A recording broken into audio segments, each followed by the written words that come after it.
आज आपण सशस्त्र क्रांतिकारी चळवळ हा पाठ अभ्यास करणार आहोत. या पाठामध्ये सशस्त्र क्रांतिकारी चळवळीचे योगदान, स्वातंत्र्य कसे होते, कशा पद्धतीने चळवळी सशस्त्र क्रांतिकारी चळवळी थ्रू घडून आले, त्या घटनांचा त्या कार्यकालाचा आपण अभ्यास सशस्त्र क्रांतिकारी चळवळ या पाठात करणार आहोत.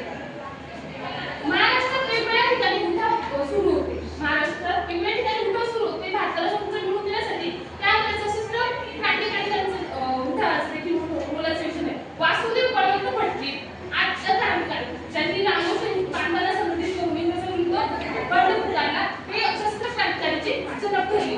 चाफेकर बंधू यांनी 1897 मध्ये पुण्याच्या दुर्मी प्लेग कमिशनर यांची हत्या केली म्हणून चाफेकर बंधूंना अटक करण्यात आली. कारण त्यांनी एका इंग्रज अधिकाऱ्याची वध केलं होतं.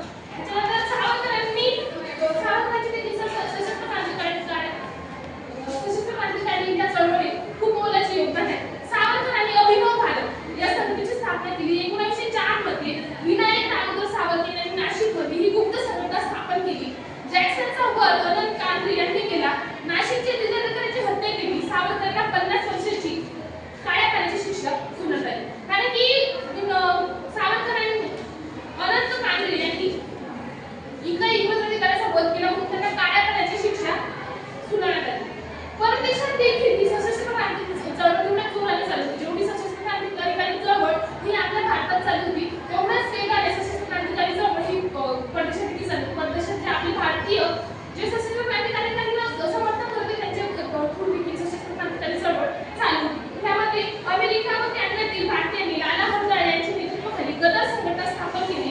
गदर म्हणजे विद्रोह.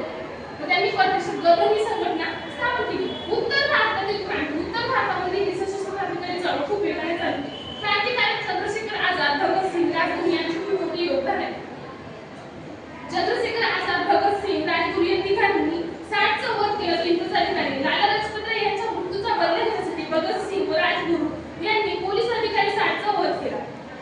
त्यांच्यामुळे त्यांना तिघांना अटक करण्यात आलं, पण त्यांना फाशीची शिक्षा सुनावण्यात आली. 23 मार्च 1931 रोजी भगतसिंग, राजगुरू, सुखदेव यांना फाशीची शिक्षा देण्यात आली. त्यांनी आपल्या स्वातंत्र्य प्राप्तीसाठी आपल्या प्राणाची आहुती दिली. चित्का शस्त्रागार हल्ला, चित्कामध्ये देखील ही सशस्त्र क्रांतिकारी चळवळ खूप वेगाने चालू होती.